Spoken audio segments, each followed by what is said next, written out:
حضرت ابو ہریرہ رضی اللہ تعالی عنہ سے روایت ہے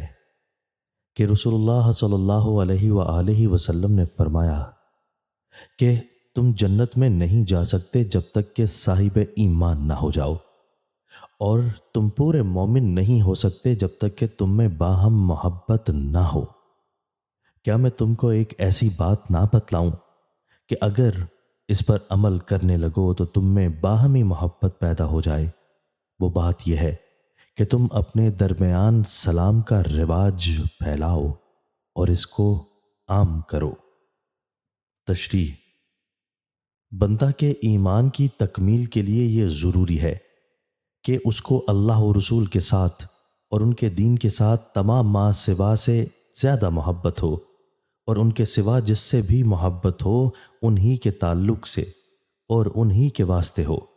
اور یہ کہ بندہ کا دل خود غرضی سے بالکل پاک صاف ہو،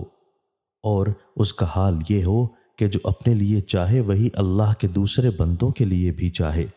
اور جس چیز کو اپنے لیے پسند نہ کرے اس کو کسی دوسرے کے لیے بھی پسند نہ کرے۔ اب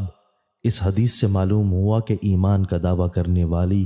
کسی قوم اور کسی معاشرہ کے ایمان کی تکمیل کے لیے یہ بھی ضروری ہے کہ ان میں باہم محبت و مودت ہو۔ اگر ان کے دل ایک دوسرے کی محبت سے خالی ہیں تو سمجھنا چاہیے کہ وہ حقیقت ایمان اور اس کے برکات و ثمرات سے بے نصیب ہیں۔ حضرت ابو امامہ رضی اللہ تعالیٰ عنہ سے روایت ہے کہ رسول اللہ صلی اللہ علیہ وآلہ وسلم نے فرمایا، جس نے اللہ ہی کے لیے کسی سے محبت کی اور اللہ ہی کے لیے دشمنی کی، اور اللہ ہی کے لیے دیا جس کو جو کچھ دیا، اور اللہ ہی کے واسطے منع کیا اور نہ دیا جس کو منع کرنا اور نہ دینا عند اللہ بہتر سمجھا، تو اس نے اپنے ایمان کی تکمیل کر لی۔